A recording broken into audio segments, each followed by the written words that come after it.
de todo el proceso de desarrollo y consolidación, no solo del Estado provincial, sino también del Estado nacional.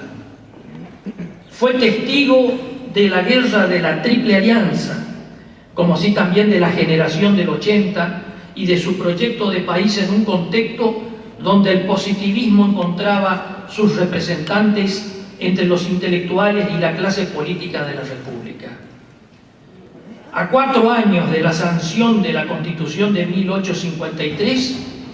los legisladores de la Confederación Argentina abrieron los debates en la Cámara de Senadores para organizar la justicia federal, en base al mandato del artículo 91 de la novísima Carta Magna, que estructuraba el Poder Judicial de la Nación en base a una Corte Suprema y los tribunales inferiores establecidos por el Congreso.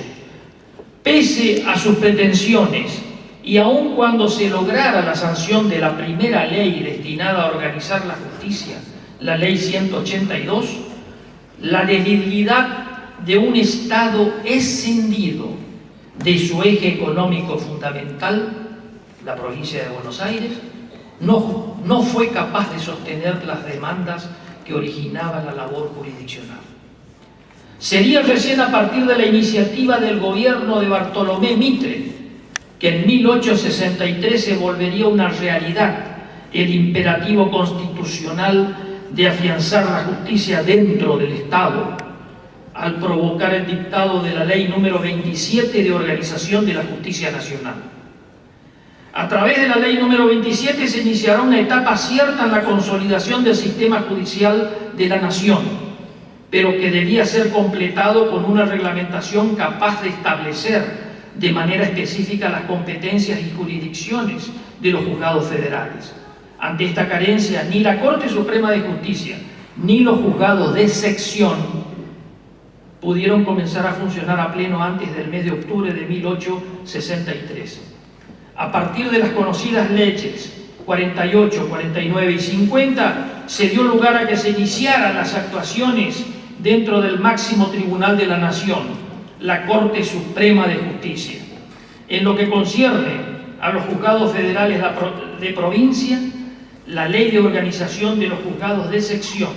y el reglamento para los juzgados seccionales, dictadas también durante el año 1863, fueron las que permitieron que finalmente adquiriera forma la acción de los tribunales inferiores. Fue así que bajo el imperio de estas normas, el 11 de noviembre de 1863, hace exactamente hoy 150 años, bajo la gobernación de Manuel Ignacio Lagraña, prestaba juramento en la Casa de Gobierno el primer juez federal de la provincia de Corrientes, el doctor José Vicente Saravia, designado en principio por el presidente Mitre para establecerse como juez de sección en la provincia de Entre Ríos. José Vicente Saravia aceptó su traslado para cumplir funciones dentro de nuestra provincia. Gracias a su presencia, el juzgado de sección de Corrientes, tal como se llamaba en esa época a los juzgados federales, administró justicia aún en los ciclos más duros para la nación,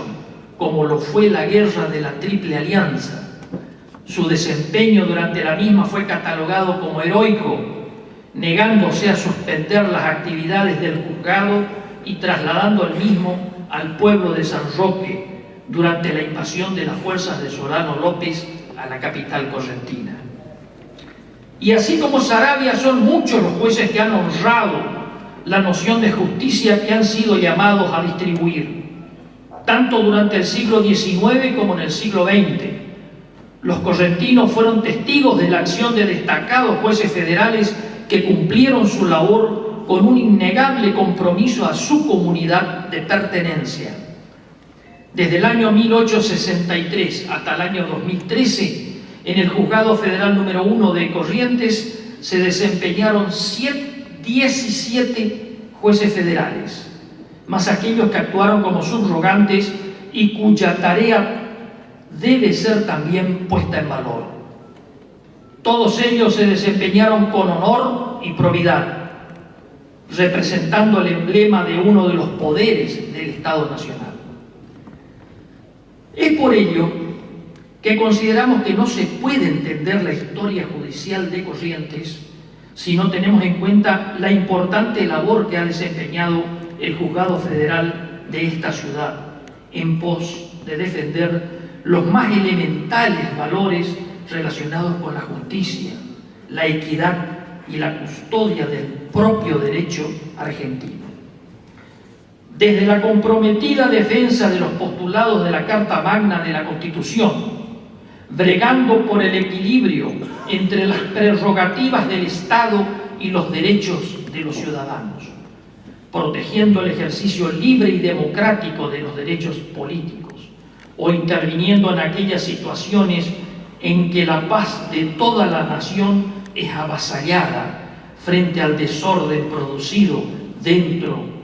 del territorio provincial. Con respecto a la organización administrativa, un tema muy importante, Max Weber afirma que la burocracia no innova, sino por el contrario, cultiva el secretismo que aumenta su labor, su natural superioridad. Más, la buena administración intenta conocer los perfiles para que, adquirida esa información, se puedan hacer las mejores elecciones en base a estrategias de recursos humanos, prácticas profesionales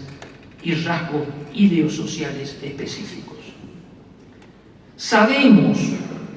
que la labor del juez y el trabajo que se realiza en los juzgados no está exento de caer bajo la regla de todos los actos humanos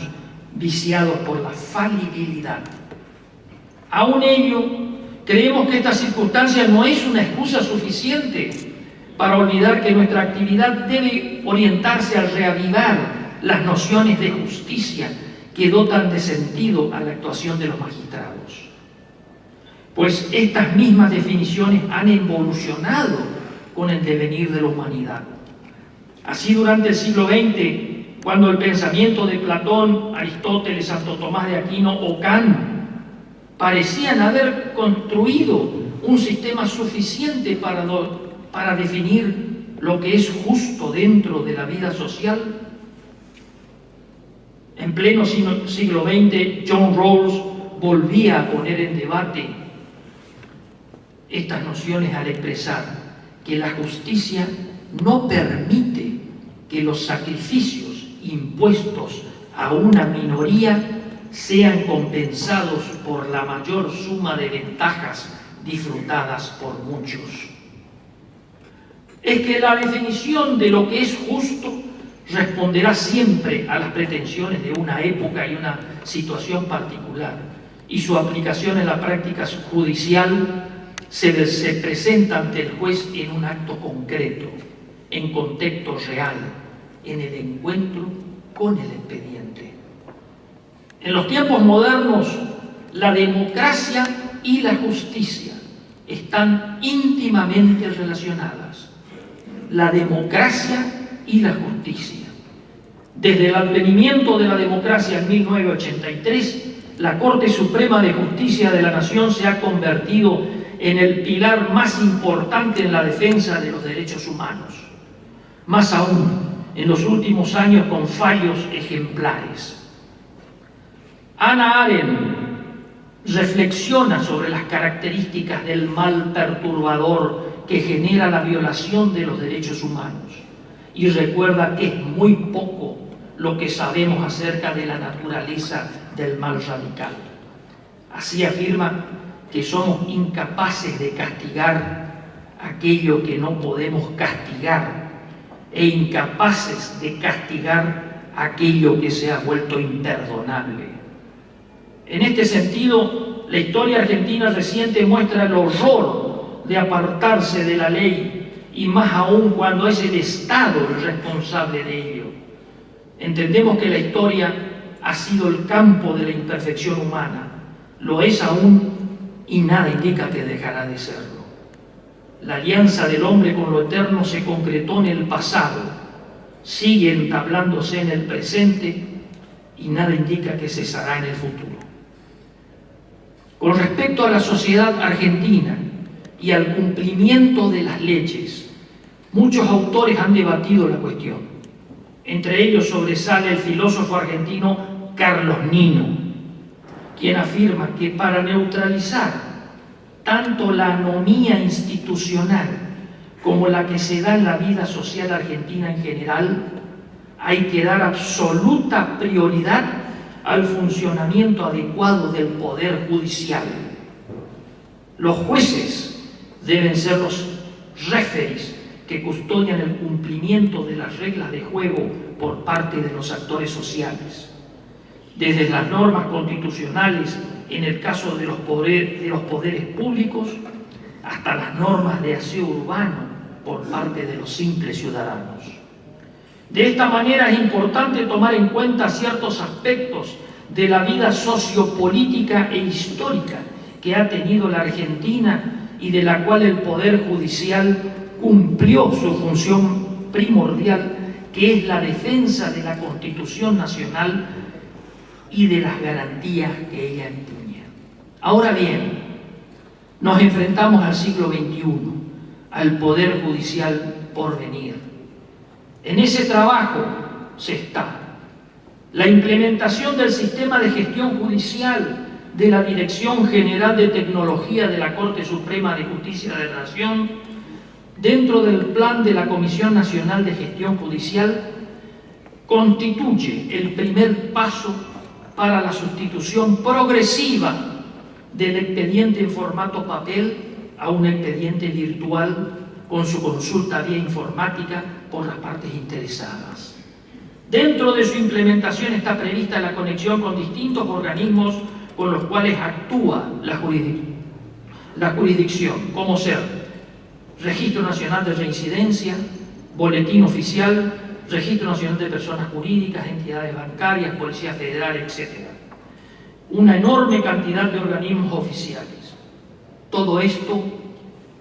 contribuye, sin lugar a dudas, a construir un perfil de avance en la aplicación de las nuevas tecnologías por parte del Poder Judicial de la Nación, que lo sitúa frente a los grandes desafíos del siglo XXI.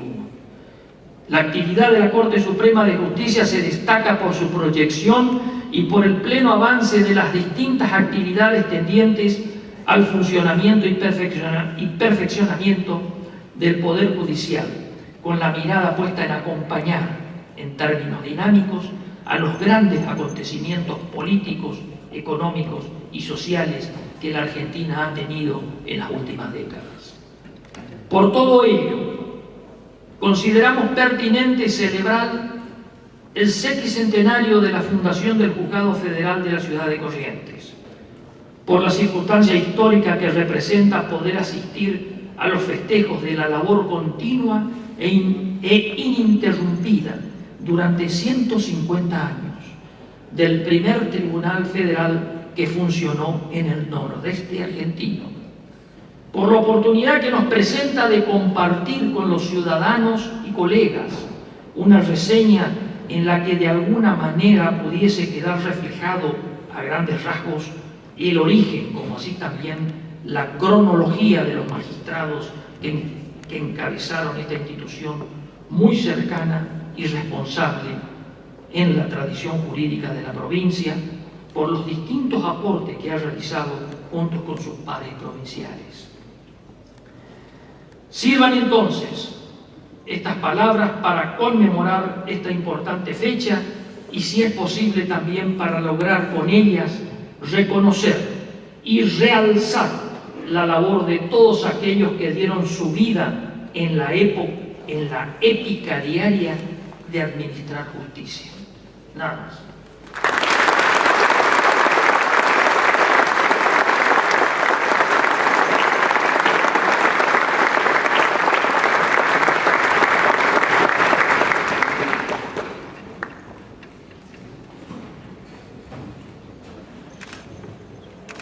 Agradecemos también las salutaciones recibidas, como por ejemplo la presidenta de la Cámara de Operaciones de Posadas, la doctora Mirta Tiden Descanata,